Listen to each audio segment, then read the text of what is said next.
O mercado de soja tem mostrado um cenário atrativo, principalmente as duas últimas semanas, elas foram marcadas por um cenário de maior comercialização de soja por parte de produtores brasileiros. Isso por conta de um dólar alto, de um prêmio positivo e até a soja em Chicago ficou estabilizada. Como é que podemos avaliar este cenário e também o que esperar a partir de agora, principalmente no segundo semestre, é o assunto que a gente vai ter aqui no Agricultura BR com Matheus Pereira, que participa ao vivo conosco agora aqui no Canal do Boi.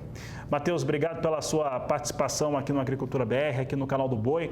Matheus, sua avaliação desses últimos ciclos, né? Curtos ciclos, mas com muita venda, né? E o que a gente pode esperar a partir de agora, já que a gente tem visto aqui no Brasil um câmbio mais fortalecido para o dólar. Boa tarde, seja bem-vindo. Boa tarde, Fabiano. Prazerão estar contigo, meu amigo. E nessa semana, Fabiano, tivemos até um mercado um pouco mais lento do que o tradicional. Uma semana marcada realmente pela apatia, né? Não houve grandes novidades diante do que havia aflorado mais os ânimos aqui nos bastidores do mercado, que era o conflito comercial de Trump, né? Em especial com os chineses. Essa semana foi uma semana um pouco mais parada no âmbito das negociações, o que acabou refletindo, né, Fabiano, na pura essência do mercado. Tivemos uma semana aqui no mercado brasileiro também mais quieta, né? Tivemos prêmios estagnados, Chicago estagnado, dólar também praticamente sem grandes alterações. A gente viu que a euforia, Fabiano, observada na última semana, que deu sim grandes oportunidades de negócios, né, em todo o Brasil, ela foi, enfim, transformada, né, em um pouco mais de apatia nessa semana encurtada pelo feriado, viu, Fabiano? E, Matheus, a precificação que foi atingida foi uma das maiores dessa safra 24-25. Gostaria que você confirmasse esse cenário para nós. Teve China como principal comprador. E o que isso representa a partir de agora, já que os produtores brasileiros venderam bastante soja. As traders que operam aqui no Brasil venderam já muita soja. Como é que a gente está nesse universo também de vendas frente a anos anteriores? Fabiano, na última semana, os preços da soja no Brasil para a safra 25 e 26 bateram recordes observados em quase todo o Brasil.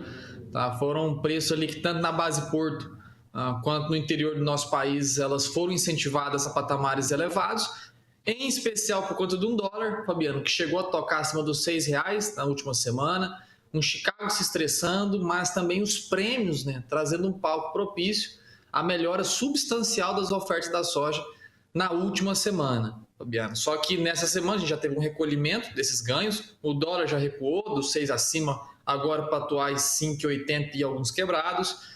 Tivemos prêmios também que houveram esse leve recuo e os preços em Chicago continuam ainda nessa apatia, viu, Fabiano? Tudo somado a isso, né? Estamos observando um nível de exportação muito acelerado no nosso país. Estamos com 20% a mais, Fabiano, de soja já compromissada para exportação esse ano do que quando comparado à média dos últimos 5 anos e ao ano passado. Tá? A gente já soma mais de 41 milhões de toneladas de soja já compromissada para exportação, Fabiano, que é configurado um recorde para o período do nosso país até o momento, Fabiano. Matheus, se temos esse recorde, se tivemos esses valores, a gente deve ver no segundo semestre como esse mercado, né? Porque tem muita coisa para acontecer até lá, inclusive um provável ou um esperado acordo entre China e Estados Unidos. O que a gente pode esperar para a soja brasileira? Olha, Fabiano, de fato nos bastidores aqui do mercado, né, circula sim essa percepção de que entrarão em acordo, do que as tarifas hoje vigentes dos dois lados, tanto do lado norte-americano quanto do lado chinês, são tarifas mais para gerar pressão na mesa de negócios. Tá? O mercado sim espera que as negociações sejam abertas aí no curto prazo, assim como os norte-americanos já abriram com outras nações. Fabiano, já são quase 100 nações que estão em processo de negociação das barreiras recíprocas, né, nas tarifas de Trump. Em especial, Trump tem dado prioridade aos países subdesenvolvidos, tá? Enfim, para não afetar ainda mais agressivamente a economia desses demais países, né? E é esperado que os chineses, ao passar do tempo, né, entrem em negociação. Agora, Fabiano, vale lembrar que os chineses iniciaram essa nova rodada, vou dizer rodada porque o conflito comercial já existe há 7 anos. Ele teve a sua origem lá em 2018. Então já são 7 anos da progênese, né, do estopim do conflito comercial entre Estados Unidos e China. Tá? Talvez o melhor cenário a ser extraído do que acontece por agora é retomarem a patamares ali pré-segunda presidência norte-americana de Trump, que seria ainda tarifas na soja norte-americana em direção à China de 25%, o que mantém ainda a soja brasileira muito competitiva em relação ao estadunidense, Fabiano. Então, a gente vê que essa concentração da demanda ela deve continuar ao Brasil, mesmo com a reconciliação chinesa com os norte-americanos. A gente vê que outros produtos, em especial manufaturados chineses em direção aos Estados Unidos e os serviços e inteligência exportados dos Estados Unidos em direção à China, que devem ser as pautas de prioridade, né? Apesar da gente falar tanto em mercado de soja por ser o nosso DNA aqui no Brasil, ainda é um mercado muito pequeno, né, na relevância econômica, tanto para os Estados Unidos quanto para a China.